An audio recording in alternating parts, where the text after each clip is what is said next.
This morning on The Dish, Gage and Tollner. And to put things into perspective, that's a restaurant's name whose diners were already familiar with it back in the late 1800s.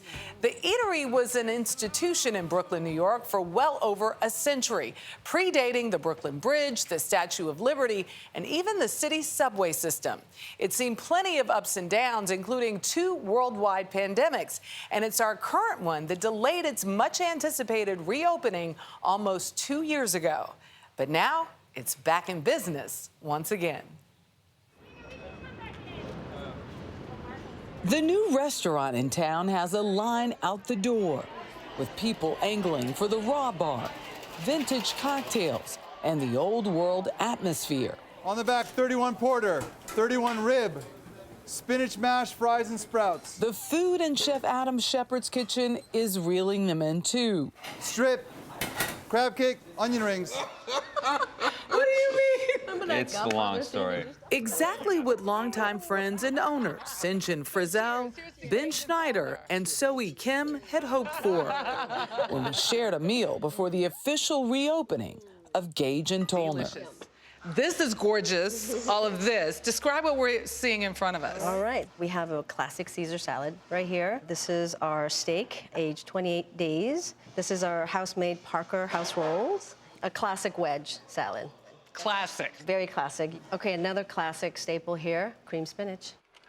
They were celebrating the rebirth of a Brooklyn landmark that had shuttered 17 years ago. It was like heartbreaking for the borough. And I think there's a lot of civic pride involved in the reopening. And it's not about the 3 of us, it's about this beautiful place, you know, getting the doors back open here. It's like reopening a library or something. It's like public institution.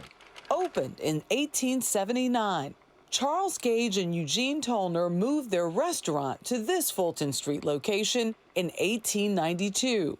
And for 125 years, it stayed true to its oyster chop house roots, even as it passed through multiple sets of owners and chefs, including culinary legend Edna Lewis. But in 2004, all of that came to an end. Do you know why it closed? The dining patterns were changing in Brooklyn. It was a little bit of a ghost town down here. That's when Frizzell discovered it. It was sort of hidden away, boarded up. What made you spy on it? The last time we knew about this place, it was a clothing store. You couldn't see the walls and you couldn't really see the chandeliers. But he could see the potential. An historic space he hoped to buy with the owners of another Brooklyn eatery, the Good Fork. I found out one of the former owners was a regular customer of mine at the Good Fork, and I called him up. He advised me against it. Why? For good reason. I was too young. I didn't know. I wasn't ready. A decade would go by before the time was finally right. I think a lot of people are very nostalgic, the fact that a lot of old institutions are closing. And for us, the way that we found this place, it was perfectly preserved because it was landmarked. Landmarked in 1975. The 3rd interior landmark next to Grant's Tomb and Public Library. Start rolling. Schneider took on the restoration, from its original revolving door to the once gas-powered lamps. We had to, of course, clean them up and make them glow. Were there any surprises? And then we found a hatch door at the very top of the building. I opened it up, and then in there was a whole bunch of this historical stuff that we found, old menus. For me, it was actually looking at all these old menus from a kitchen standpoint, or looking at a menu that would represent Gage and Tollner in the 21st century. It was so exciting to look back at the, I don't know, the oldest menu going back to 1919. But 3 days after this lunch interview, the pandemic shut down NYC and much of the world. For that entire year, I've been wondering, are they coming back? Did that thought ever? Well, we were wondering, too.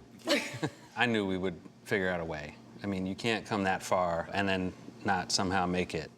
And a year later, one of New York's oldest continuously run restaurants made the comeback of comebacks. This moment has to be a great exhale. Yeah. Oh, yeah. How good does this feel? It feels great. When we opened again, we were open at 50% and no seating at the bar and all the servers in masks, but it was like magical. And it's been magical ever since. The resurrection here also gave life to the Sunken Harbor Club, an upscale speakeasy just upstairs. Literally every day we're talking to people that used to eat here and have fond memories of the place. And them saying, this is better than we remembered it. Thank you so much for not letting this one go. Next 10s are coming up to the window right now, Chef. And that includes the owner that tried to talk them out of it. And he said, nicely done.